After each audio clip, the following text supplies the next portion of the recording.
नमस्कार दोस्तों, आपका आपके अपने चैनल फोकस एट गोल्स में स्वागत है।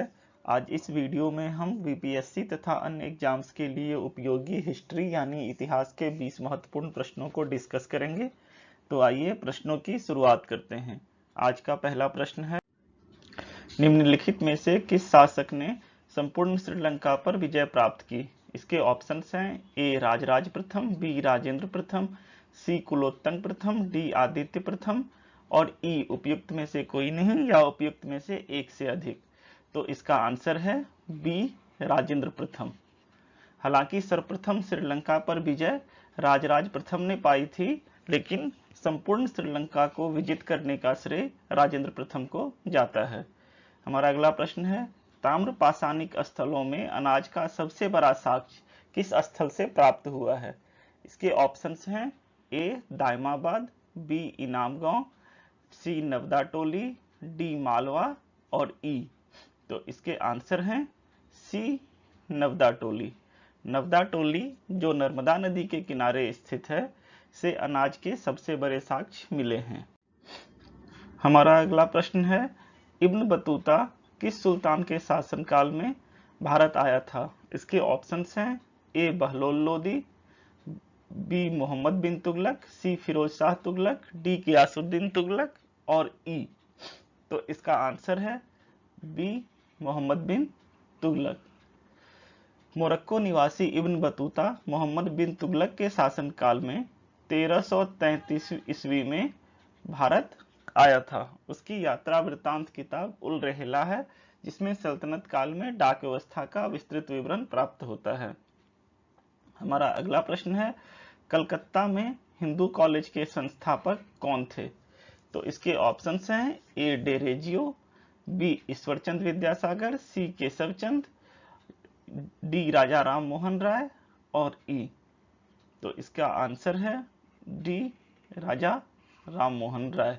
कलकत्ता में हिंदू कॉलेज की स्थापना राजा राम मोहन राय ने डेविड हेयर और अलेक्जेंडर डफ के साथ मिलकर की। 1885 ईस्वी में उसका नाम प्रेसिडेंसी कॉलेज कर दिया गया था।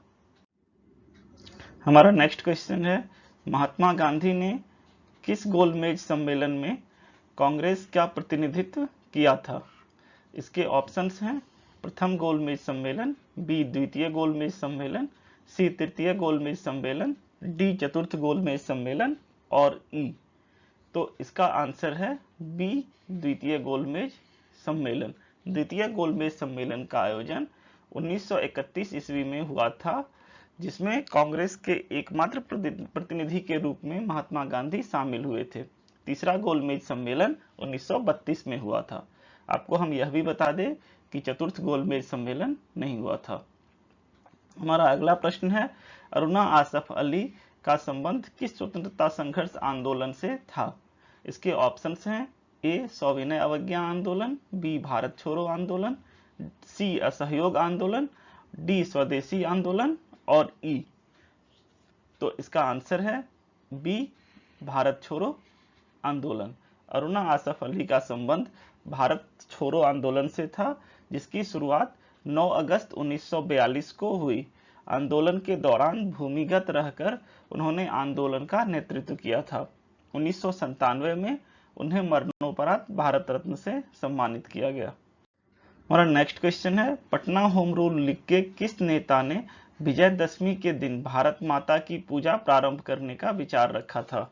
इसके ऑप्शंस हैं ए पीर अली, बी रामपूरन चंद, सी मजहरुल हक, डी राजेंद्र प्रसाद और ई। तो इसका आंसर है बी रामपूरन चंद। रामपूरन चंद पटना होम रूल के सहकारी सचिव थे। इन्होंने ही विजयादशमी के दिन भारत माता की पूजा प्रारंभ करने का विचार रखा था। हमारा अगला प्रश्न है, सतयुग पत्रिका किसने प्रकाशित किया था? इसके ऑप्शंस हैं ए सच्चिदानंद सिन्हा, बी पुरुषोत्तम नारायण नंदा, सी महात्मा गांधी, डी महेश नारायण और ई। तो इसका आंसर है बी पुरुषोत्तम नारायण नंदा। सतयुग पत्रिका पुरुषोत्तम नारायण नंदा द्वारा रत्नाकर प्रेस मुजफ्फरपुर से प्रकाशित की गई थी। हमारा नेक्स्ट क्वेश्चन है, किस बिहारी नेता की अध्यक्षता में भारतीय राष्ट्रीय कांग्रेस एक विशेष अधिवेशन अगस्त 1918 में बंबई में हुआ था? तो इसके ऑप्शंस हैं ए अली इमाम, बी राजेंद्र प्रसाद, सी जयप्रकाश नारायण, डी मजरूल हक और ई। तो इसका आंसर है बी राजेंद्र प्रसाद। राजेंद्र प्रसाद की अध्यक्षता में भारतीय राष्ट्रीय कांग्रेस का एक विशेष अधिवेशन अगस्त 1918 में बंबई में हुआ था। हमारा अगला प्रश्न है, शेरशाह सूरी के शासनकाल के दौरान बिहार के विकास के बारे में निम्नलिखित में से कौन सा सही है? इसके ऑप्शंस हैं ए रुपये का प्रारंभ, बी ग्रैंड ट्रंक रोड का निर्माण, सी डाक व्यवस्था में सुधार, डी पटना शहर का पुनरुद्धार और ई उपयुक्त में से कोई नहीं या उपयुक्त में से एक से अधिक। तो इसका आंसर है उपयुक्त में से कोई नहीं या उपयुक्त में से एक से अधिक। शेरशाह सूरी के शासनकाल के दौरान बिहार के बारे में ऑप्शन ए से लेकर डी तक सारी बातें सही हैं। हमारा नेक्स्ट क्वेश्चन है, हसन शाह सूरी का मकबरा कहाँ स्थित है?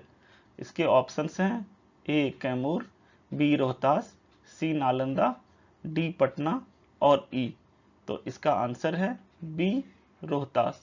हसन शाह सूरी का मकबरा सासाराम रोहतास में स्थित है। हसन शाह सूरी सुल्तान शेरशाह सूरी के पिता थे।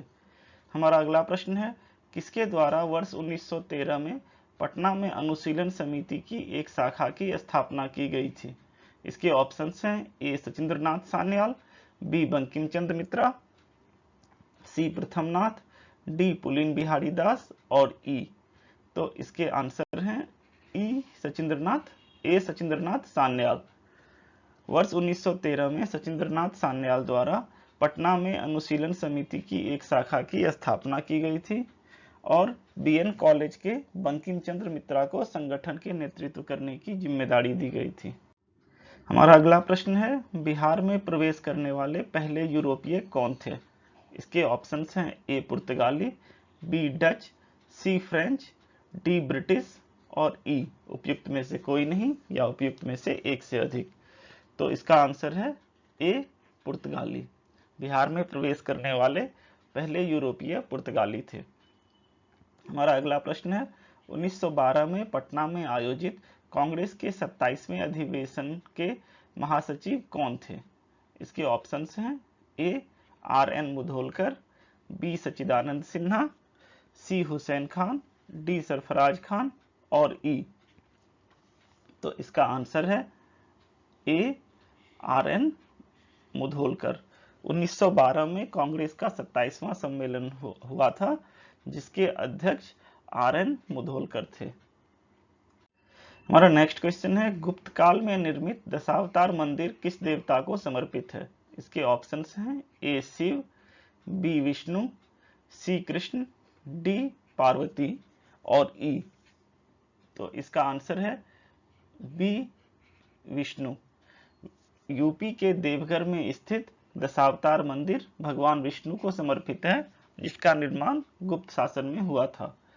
हमारा अगला प्रश्न है, यूरोपीय कंपनियों द्वारा बिहार से क्या प्राप्त किया जाता था?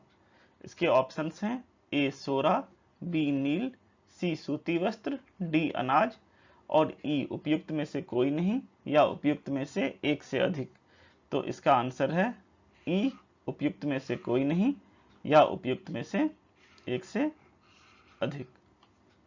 यूरोपीय कंपनियों द्वारा बिहार से सोरा, नील, सूती वस्त्र और अनाज प्राप्त किया जाता था। हमारा नेक्स्ट क्वेश्चन है, 12मासा की रचना किसने की थी? इसके ऑप्शंस हैं ए मलिक मोहम्मद जायसी, बी रसखान, सी कबीर, डी अबुल फजल और ई उपयुक्त में से कोई नहीं या उपयुक्त में से एक से अधिक। तो इसका आंसर है ए मलिक मोहम्मद जायसी। मलिक मोहम्मद जायसी की प्रसिद्ध रचना पद्मावत का एक हिस्सा 12मासा है। हमारा अगला प्रश्न है, निम्नलिखित में से किस आंदोलन के दौरान किसानों ने प्रभु एवं खुदा के नाम पर शपथ ली कि वे लगान नहीं देंगे? तो इसका ऑप्शन है ए तेभागा आंदोलन, बी मोपला विद्रोह, सी चंपारण सत्याग्रह, डी बारदोली सत्याग्रह और ई उपयुक्त में से कोई नहीं या उपयुक्त में से एक से अधिक। तो इसका आंसर है डी, बारदोली सत्याग्रह। बारदोली सत्याग्रह के दौरान किसानों की एक बैठक में प्रस्ताव पास कर कहा गया कि जब तक सरकार किसी एक निष्पक्ष ट्रिब्यूनल का गठन नहीं करती है तब तक लगान की अदायगी नहीं की जाएगी। किसानों ने प्रभु एवं खुदा के नाम पर शपथ ली। वल्लभ भाई पटेल को इस दौरान सरदार की उपाधि दी गई।